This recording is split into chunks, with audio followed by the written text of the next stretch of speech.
குழந்தைகளின் நலனில் அக்கறையும் பொறுப்பும் கொண்ட அனைவருக்கும் வணக்கம்.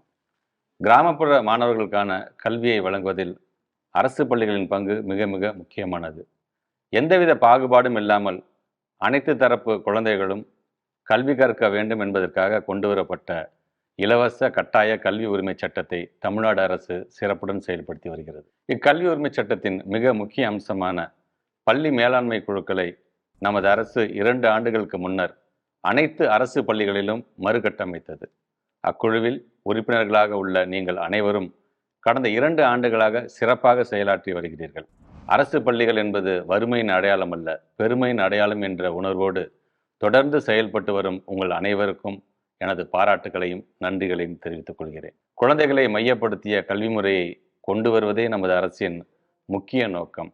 அதற்கு பக்கபலமாக நீங்கள் அனைவரும் பள்ளி மேலாண்மை குழுக்கள் மூலமாக தமிழ்நாடு அரசுடன் கைகோர்த்தது எனக்கு பெருமகிழ்ச்சி அளிக்கிறது. கடந்த 2 ஆண்டுகளாக நம் அரசு பள்ளி குழந்தைகளின் கற்றல் திறன், சுகாதாரம், பாதுகாப்பு மற்றும் பள்ளிகளின் உட்கட்டமைப்பு வசதி போன்றவற்றில் உள்ளாட்சி பிரதிநிதிகளின் பங்களிப்போடு சமூகத்தையும் ஒருங்கிணைத்து பள்ளிகளின் தேவைகளை நிறைவேற்றுவதில் அரசு பள்ளி பெற்றோர்களாகிய நீங்கள் சிறப்புடன் செயல்பட்டு வருகின்றீர்கள். பள்ளி மேலாண்மை குழுவில் நிறைவேற்றப்படும் தீர்மானங்கள் உடனுக்குடன் நமது மாண்புமிகு தமிழ்நாடு முதலமைச்சர் அவர்களின் பார்வைக்கும் எனது கவனத்திற்கும் கொண்டு வரப்படுகின்றன. அத்தீர்மானங்களை பரிசீலித்து அதனை செயல்படுத்திட தொடர்புடைய துறைசார் செயலாளர்கள் மற்றும் அலுவலர்களை இணைத்து மாண்புமிகு முதலமைச்சர் அவர்களின் தலைமையில் மாநில அளவிலும் மற்றும் ஆட்சியர் தலைமையில் மாவட்ட அளவிலும் கண்காணிப்பு குழுக்கள் அமைக்கப்பட்டு செயல்பட்டு வருகின்றன.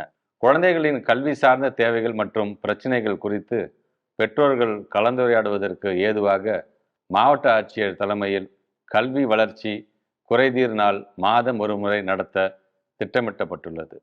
இக்கூட்டத்தில் பள்ளி மேலாண்மை குழு உறுப்பினர்கள், பெற்றோர்கள், தலைமை ஆசிரியர்கள், ஆசிரியர்கள், முன்னாள் மாணவர்கள் மற்றும் உள்ளாட்சி பிரதிநிதிகள் என அனைவரும் கலந்து கொள்ளலாம்.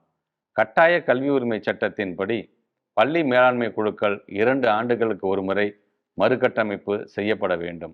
இவ்வாண்டு ஜூலை மாதம் முதல் மறுகட்டமைப்பு நிகழ்வுகள் தொடங்கப்பட உள்ளன. சமூக நீதியை நிலைநாட்டும் வண்ணம் தமிழ்நாடு அரசு பள்ளி கல்வித்துறை முன்னெடுத்துள்ள பள்ளி மேலாண்மை குழுக்களின் மறு கட்டமைப்பிற்கான மாபெரும் நிகழ்வில் பெற்றோர்கள், ஆசிரியர்கள், முன்னாள் மாணவர்கள் மற்றும் கல்வி சார்ந்து செயல்படும் அனைவரும் பெருந்திரளாக பங்கேற்க அன்புடன் அழைக்கிறேன். பள்ளி மேலாண்மை குழுக்களை வலுப்படுத்துவோம், பள்ளிகளை வளப்படுத்துவோம். நம் பள்ளி நம் பெருமை. நன்றி.